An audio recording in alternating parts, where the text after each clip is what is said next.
1942. Japanese objective, Corregidor.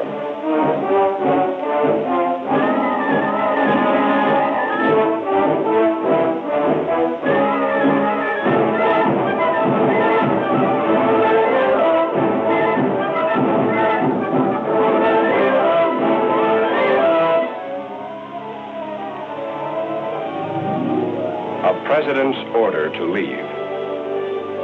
A soldier's promise to return. A soldier's hope. An appointment in Tokyo.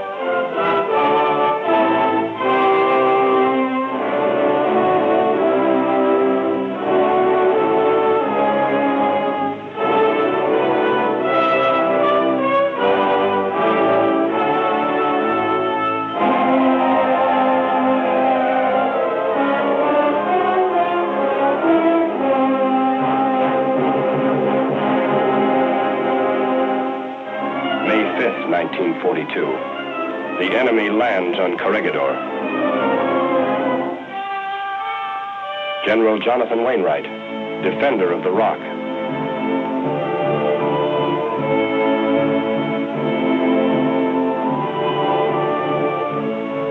Skinny Wainwright's pen wrote deep into the American memory.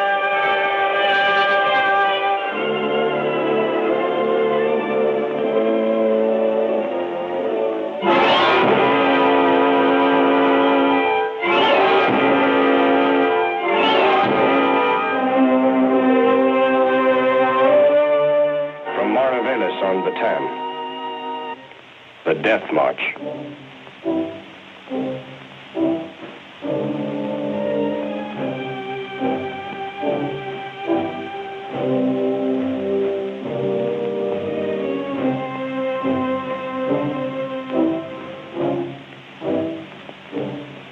The Japs moved on.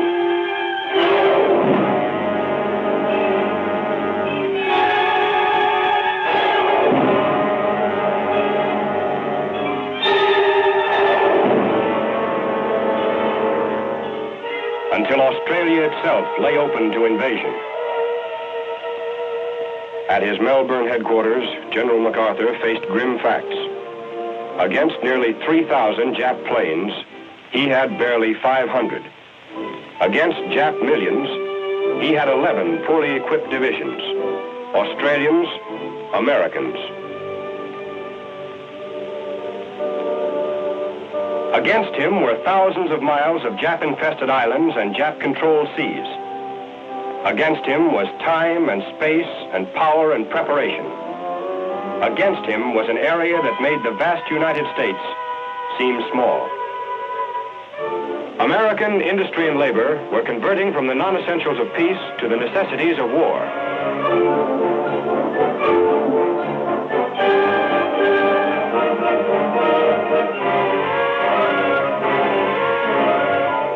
Conversion was slow, and the European theater had first call. There was little to spare for the Pacific, little to travel 10,000 miles from factory to foxhole. The longest supply line in the world, a supply line won and secured by naval victory in the Coral Sea, land victories at Guadalcanal in the Solomons.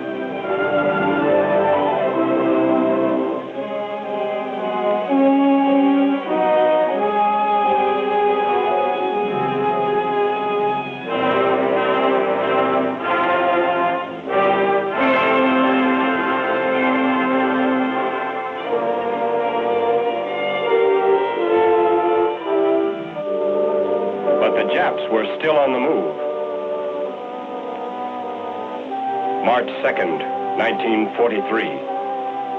A strong enemy convoy was crawling through the Bismarck Sea. General Kenny's 5th Air Force struck with every plane he could get off the ground.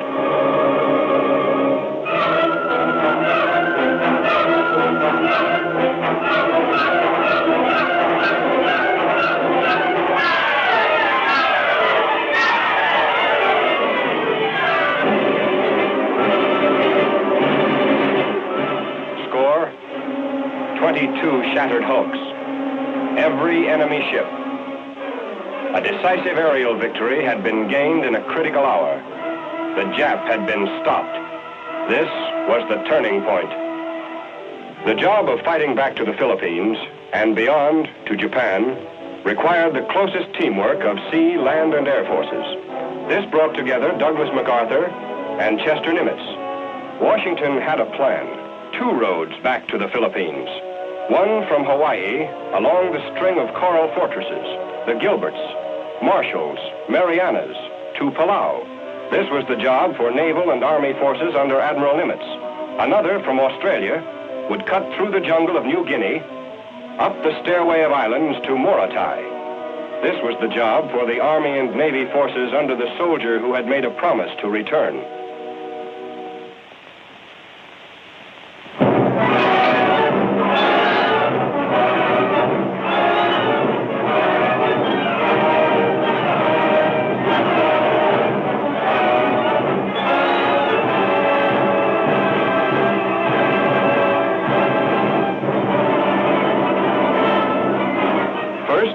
The air arm reached ahead.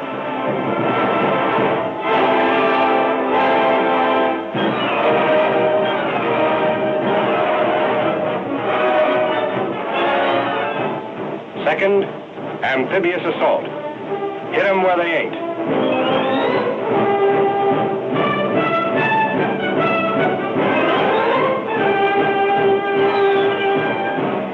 Up from Australia and across jungle-clad New Guinea.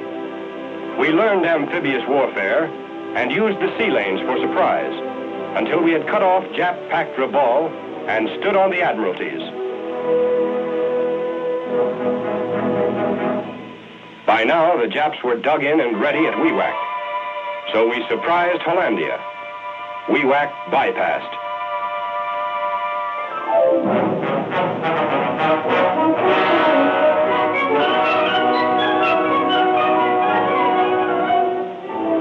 Strategy, surprise, up the stairway of islands.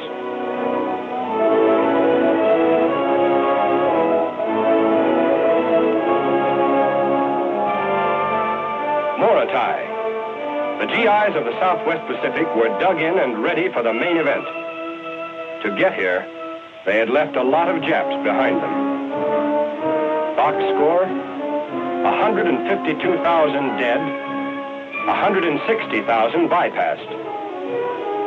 This total of 312,000 Japs had cost us 13,000 dog tags nailed to white crosses.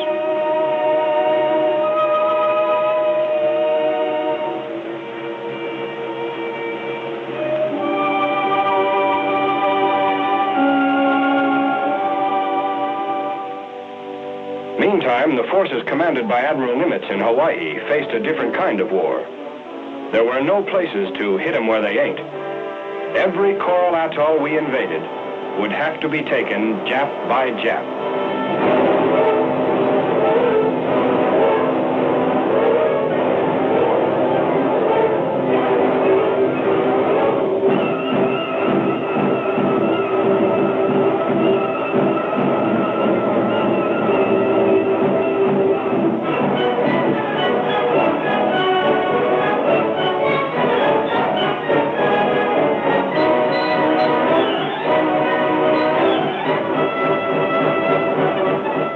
Westward through the Central Pacific. New names in American history. Tarawa in the Gilberts. Kwajalein in the Marshalls. Saipan and Guam in the Marianas. Palau. Palau and Morotai. We had bridged the Pacific.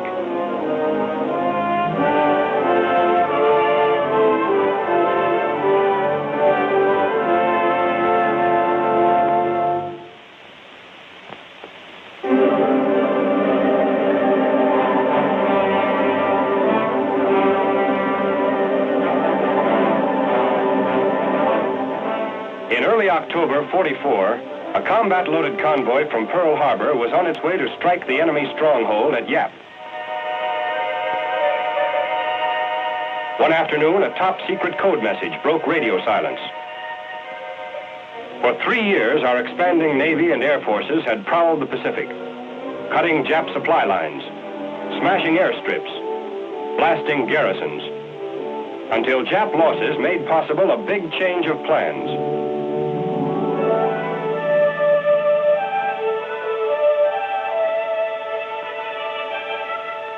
From Admiral Nimitz, instructions to change course. Yap invasion canceled. Rendezvous with task forces headed for a new objective. The Philippines. Now get this. These are the Philippines. Up at the top is Luzon, the most important island. Manila, Corregidor. The Japs are expecting us here. Down at the bottom is Mindanao, another place the Japs are expecting us. Got it? Okay. So we don't hit Luzon, we don't hit Mindanao. We hit here, right in the middle, at Leyte. Now remember, don't get careless. They're the same kind of Japs they've always been. Any questions? Questions? Sure. The silent kind.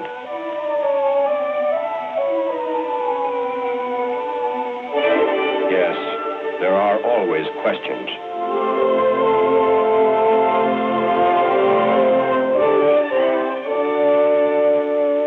And the Lord said, I have surely seen the affliction of my people, and I have heard their cry by reason of their taskmasters. And I am come down to deliver them out of that land unto a good land. An army is a collection of men, and a man is a collection of needs. One of these needs is prayer, and prayer is a form of remembering. Remember? Yeah. Back in those canvas hotels in the staging area, where two can live as cheap as 2,000. Yeah, I remember. I remember Joe getting all polished up to go nowhere. What a character. Funny how the unimportant things were important. Like the first beer you had in 9 months. Like Tex and his accordion.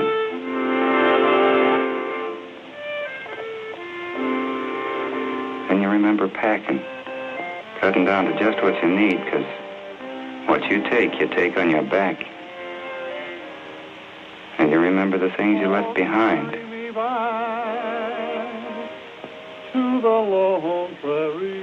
All the things you wanted to say and couldn't. And all the things you wanted to take and couldn't. Neath the western sky, on the lone prairie.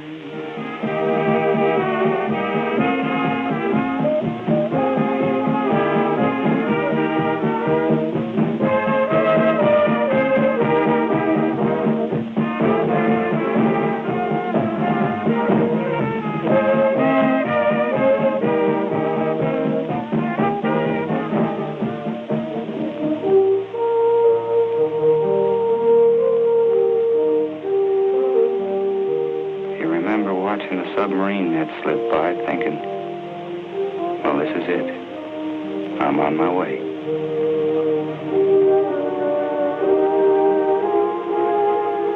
We were all underway, and there wasn't much to do about it. Just sit around and wait for the Navy to take us to the Japs.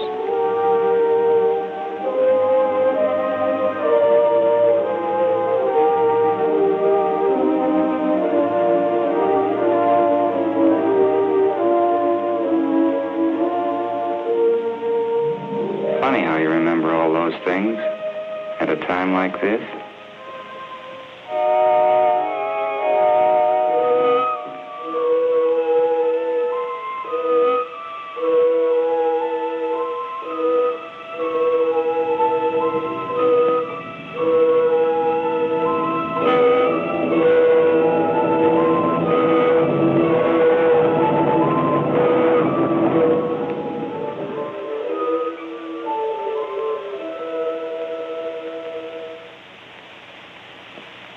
October 20th, 1944. The men of MacArthur have returned.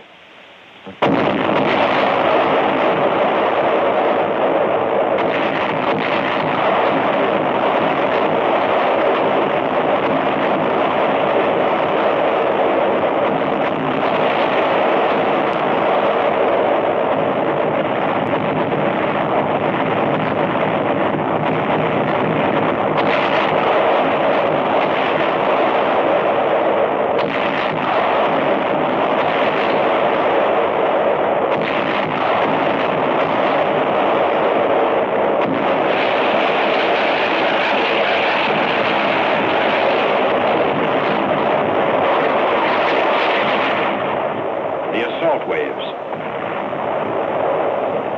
the untried, the veteran, the eager, the superstitious.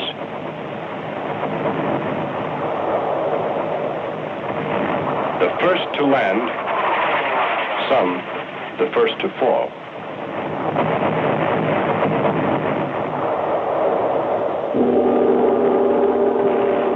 Captured Jap film. The enemy waits. General Yamashita commanding.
beachhead, directing the westward surge of battle.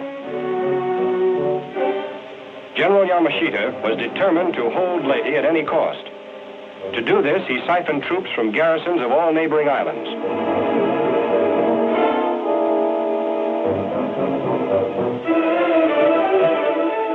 More captured film. Bandy-legged nip infantrymen like these poured into Leyte. We answered the challenge with a meat grinder offensive against reinforced Jap positions.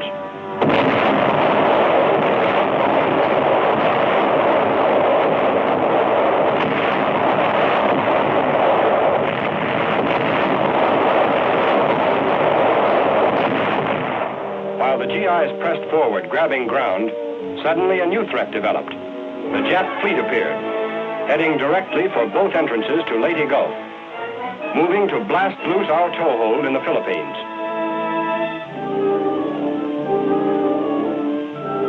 There wasn't much ground troops could do about this threat from the rear. This was a job for the Navy.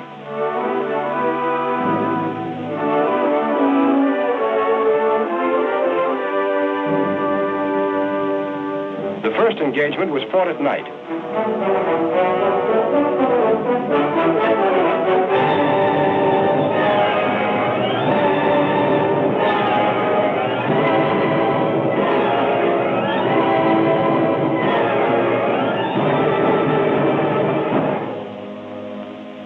On shore, everybody sweated it out, from GI to general. Our heaviest artillery was turned around toward the sea. They looked big, but against naval broadsides, they'd be like pistols against rifles. Next, our jeep carriers put the sting of death in the air east of Leyte Gulf. Jap land-based fighters and bombers reinforced their sea strength.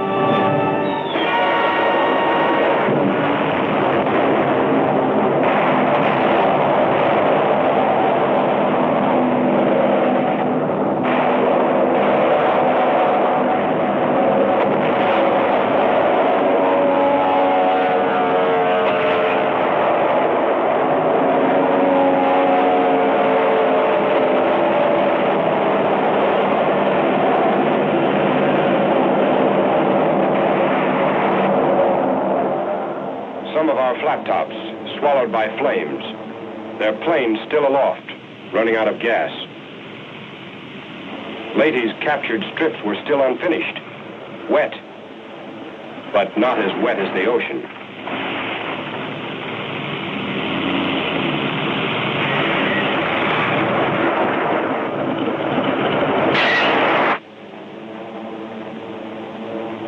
Meantime, east of Luzon, the third engagement.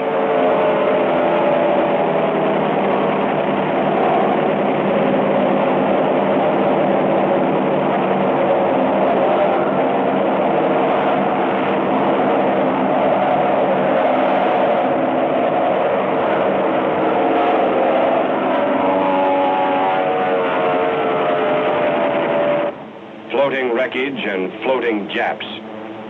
We had won a naval battle.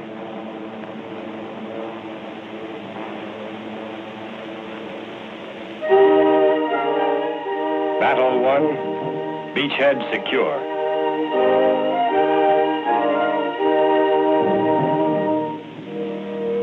But to the infantry, it was just another day to keep pushing. The speed and dash of the first days are gone. You're not front-page headlines anymore. And being dry is something you've forgotten. You march in mud.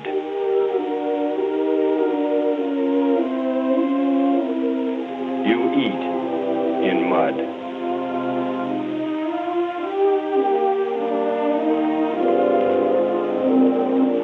You rest in mud. You sleep in mud.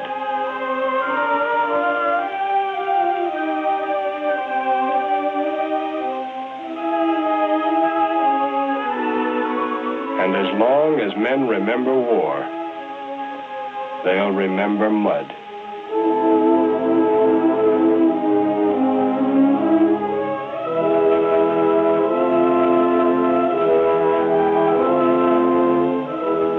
When you're hit, guys take care of you. You're kept alive, if it's possible. This is the battle behind battle. Courage and medicine are the weapons. Sometimes they're not enough.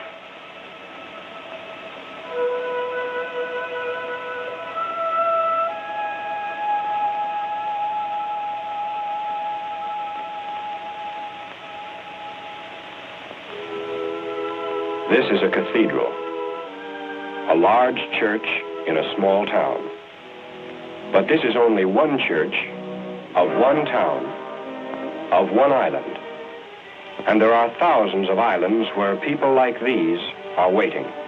And on these other islands, life under the Japanese is hard.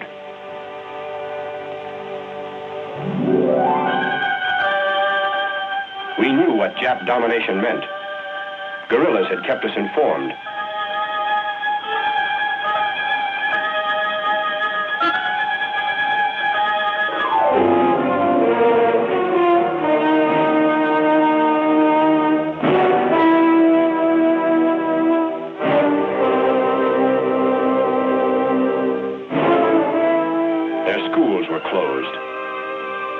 And their altars destroyed, their freedom gone, their harvest stolen.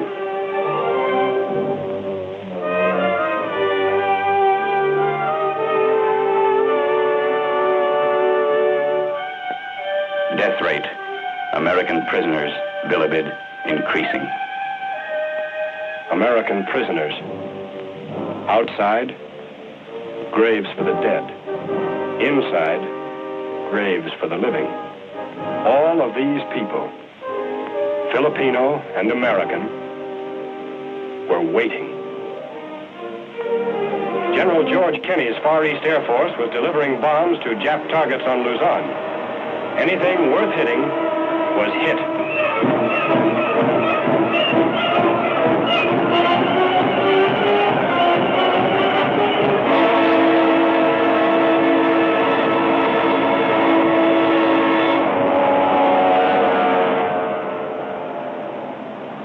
Manila Bay, Luzon, the core of Jap power in the Philippines. January 4th, the largest convoy in the history of the Pacific.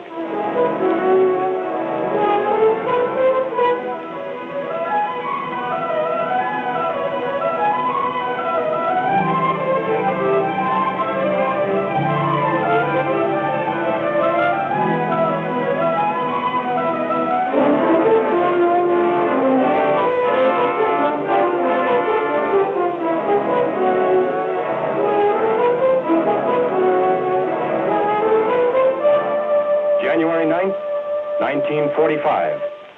This is Lingayen Gulf, Luzon. 4 divisions landing abreast.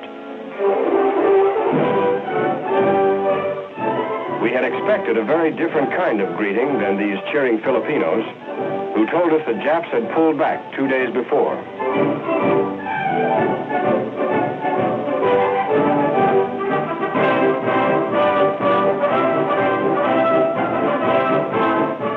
These are guerrillas. Don't let the clothes fool you. Men like these kept the war going in the Philippines long after the Japs said it was over.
pushed our left flank deep into the mountains to the north. Some targets a ground soldier can't reach. Some targets a sky soldier can't see. So they work together. Mountains would have to be bought with battles like these. I don't know if you're going to be doing okay. They're flying down here at 20 degree azimuth, but they're doing okay. They're doing okay.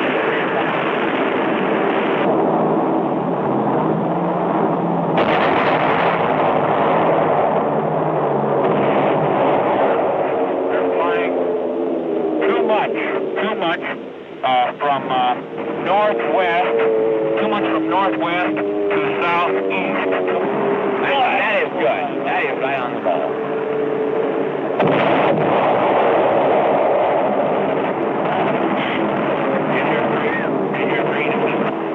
Bombs. Very nicely placed. Within the target area. Strafing was effective. C Company of our regiment moving up this draw right down here.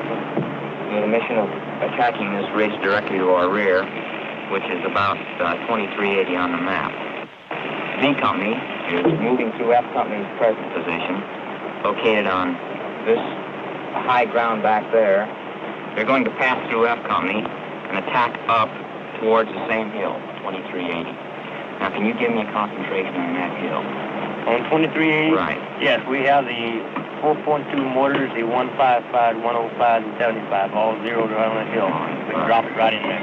Sam, I'd like a little 81 in there, if possibly, Okay. give me, and get direct fire with an assault gun. And we'll land right in here. Okay, Sam, I'd like a lot of white phosphorus in there. I want to mark it well for his artillery concentration and also for a screen for these troops to move on in this direction.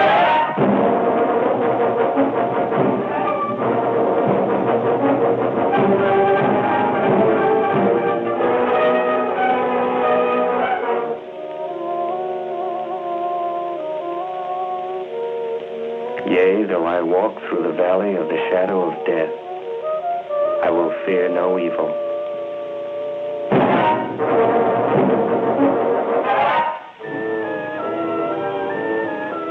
It's slow going up a hillside.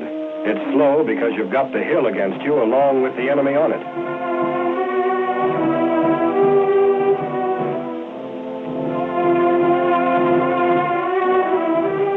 It's slow going up, sometimes slower coming down. Meantime, the main force sped down the Central Plains. Back of enemy lines was an important human objective, Cabanatuan, the prisoner of war camp. If we fail to reach these men, they'll be taken with the retreating Japs on another death march.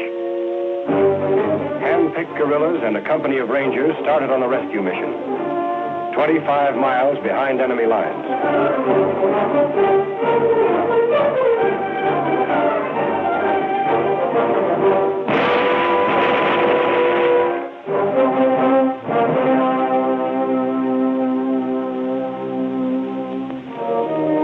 The living ghosts of Bataan. 1,000 days and nights ago, the death march began.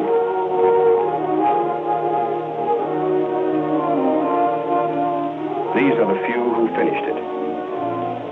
Today, they are free.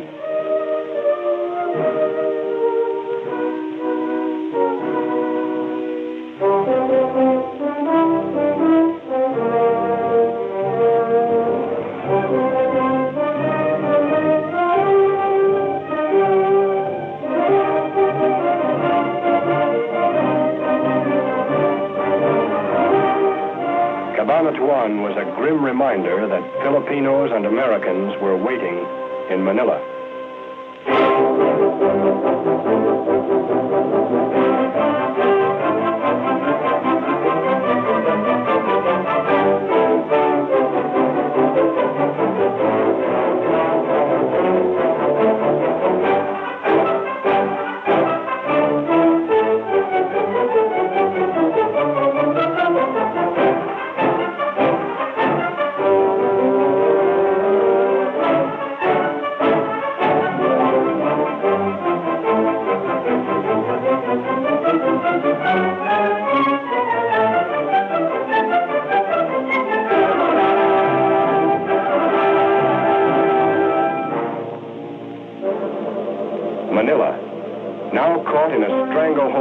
armies as new forces landed, and the human vice closed. GIs were in the outskirts. Crawling under a ballpark fence is an old American custom. Rizal Stadium, a baseball diamond.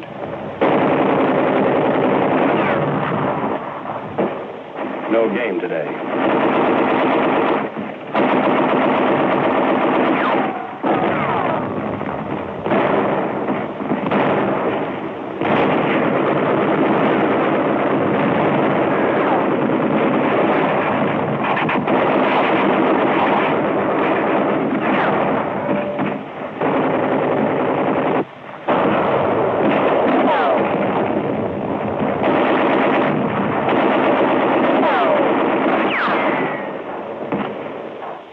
Battle never stands still. From baseball park to business district. This is a new type of jungle for island-hopping GIs. A jungle of broken buildings and smashed streets. But the same kind of Japs they've always been.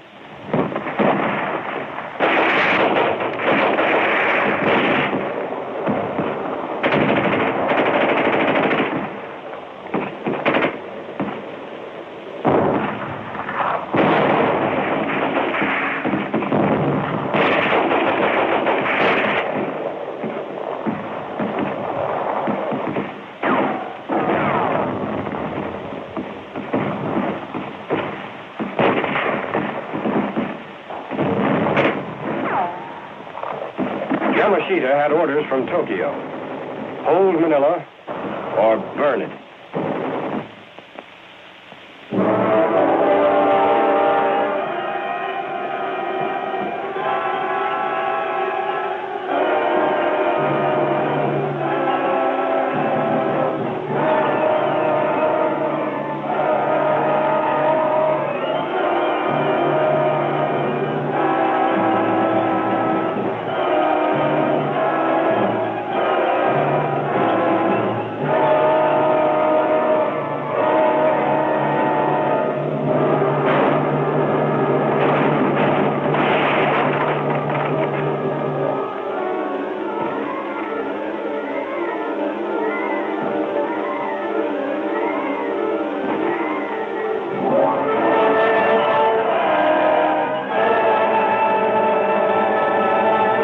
Manila, the pearl of the Orient.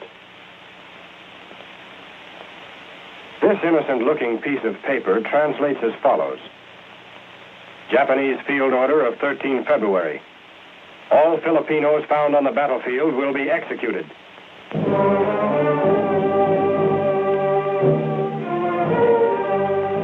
Japanese field order obeyed.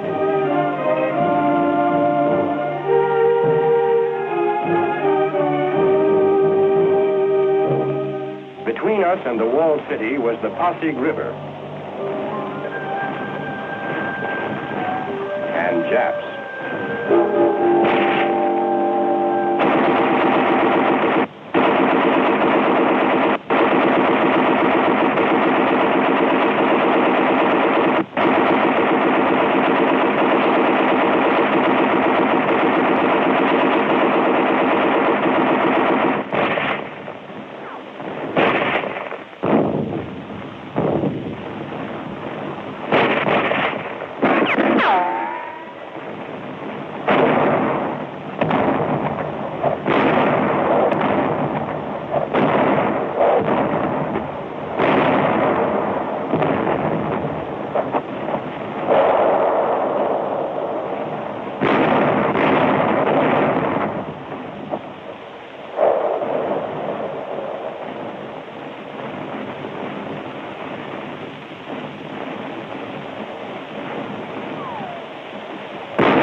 Building to building, room to room, street to street, we brought battle to the Japs until they closed themselves behind the 14-foot thick walls of Intramuros.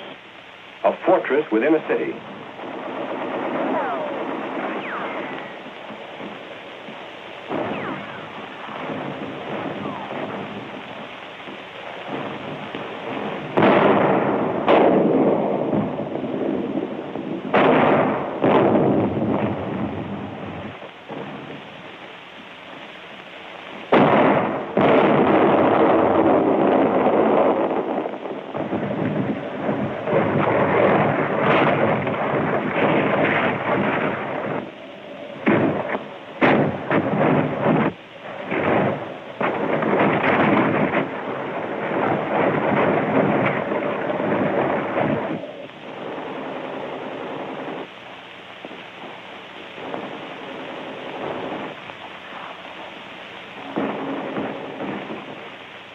The jungle didn't stop these soldiers.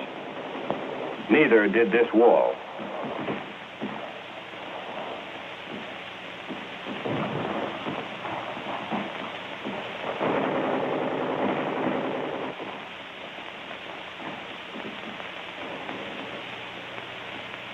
Back of the broken wall, broken Japs.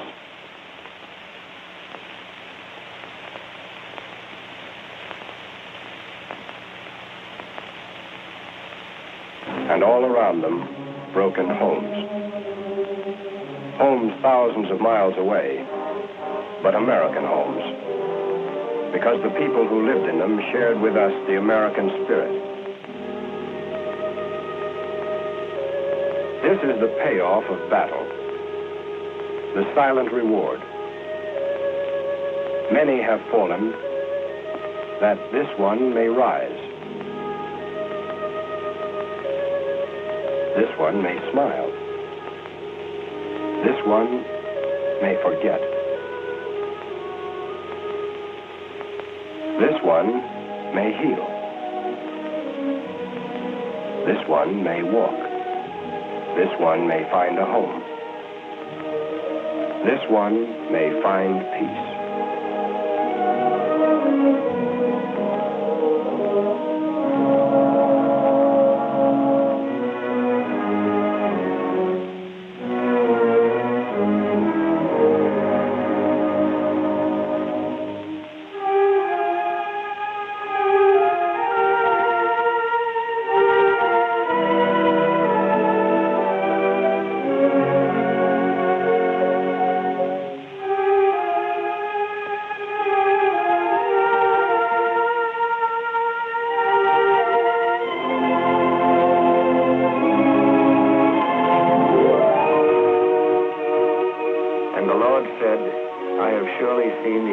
Of my people, and I have heard their cry by reason of their taskmasters, and I am come down to deliver them out of that land unto a good land.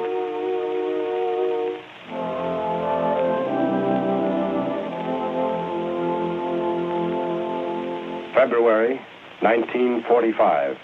American objective, Corregidor. The general had an appointment with the past.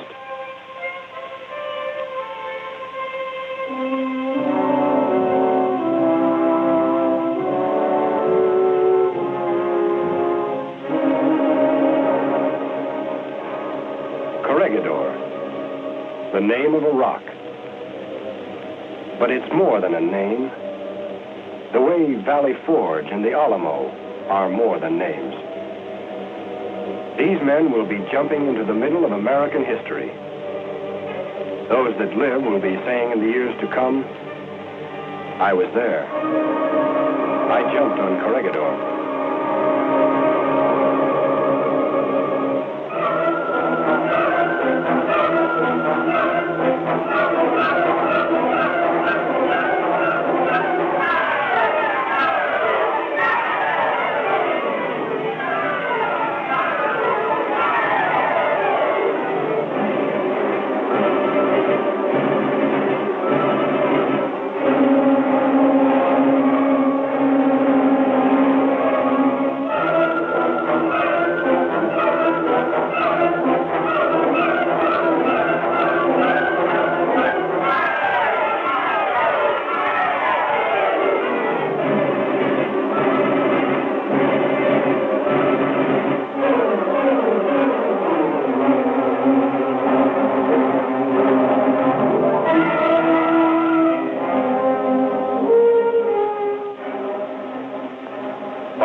B-47s still emptied their human cargoes, our low-flying fighters paved the landing beaches for waterborne GIs who had crossed over from Bataan.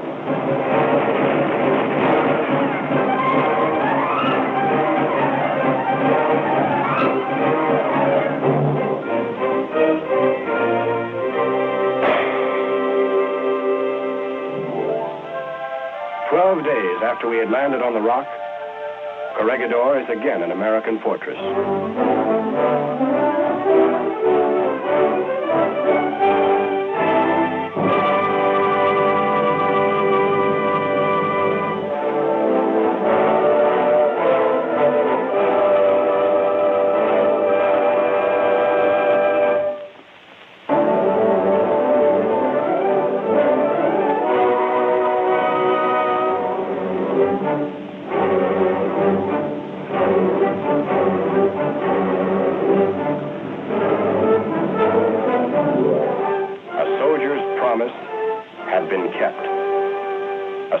Hope could now be realized.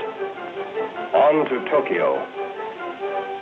While vast armies were being marshaled in the Philippines, the Marines won Iwo Jima. And Army, Navy, and Marine forces took Okinawa. Naval guns were knocking at Japan's coastline. And Saipan-based superforts were pounding Japan's skyline.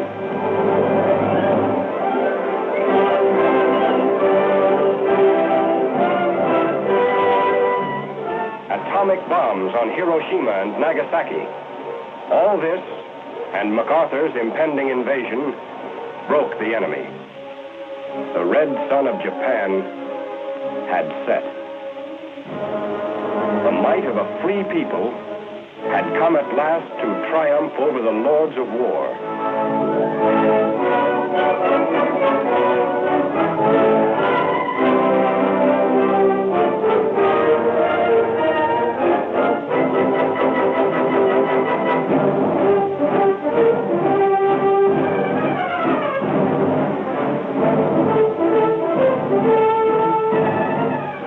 The last beachhead, Japan.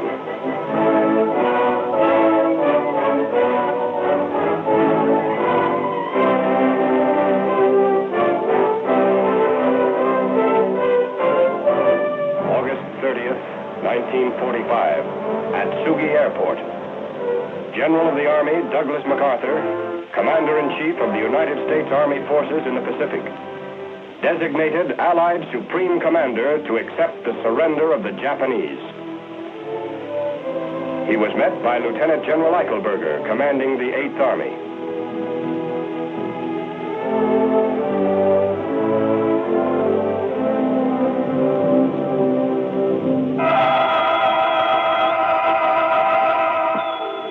September 1st, 1945, on the battleship Missouri.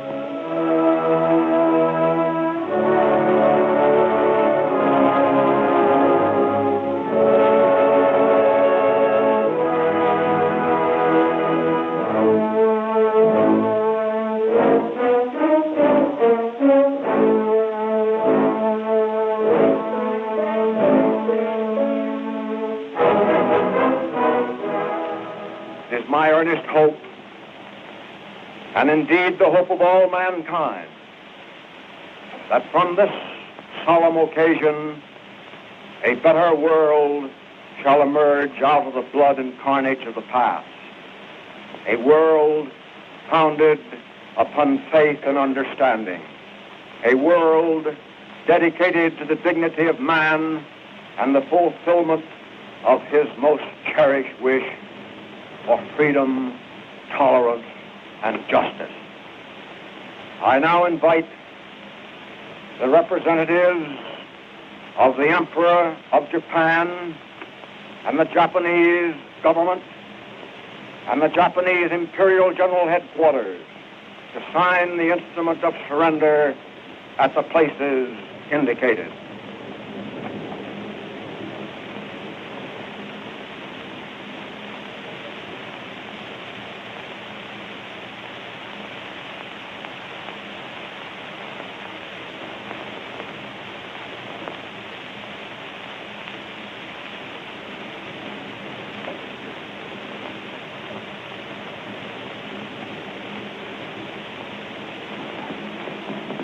The Supreme Commander for the Allied Powers will now sign on behalf of all the nations at war with Japan.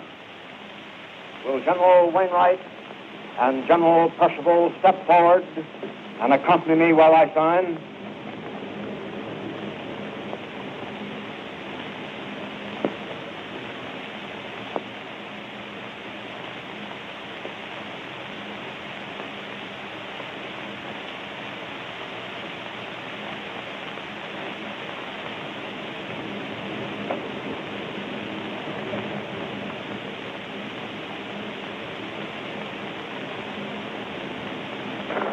The representatives of the United States of America will now sign. Admiral Halsey and Admiral Sherman are standing together.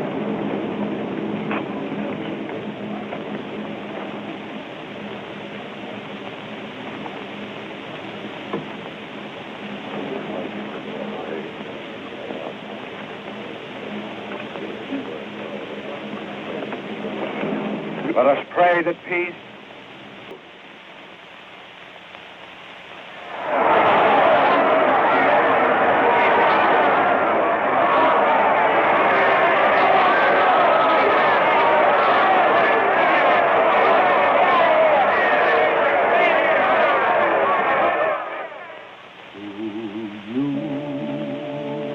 beloved comrade, we make this solemn vow. The fight will go on. The fight will still go on.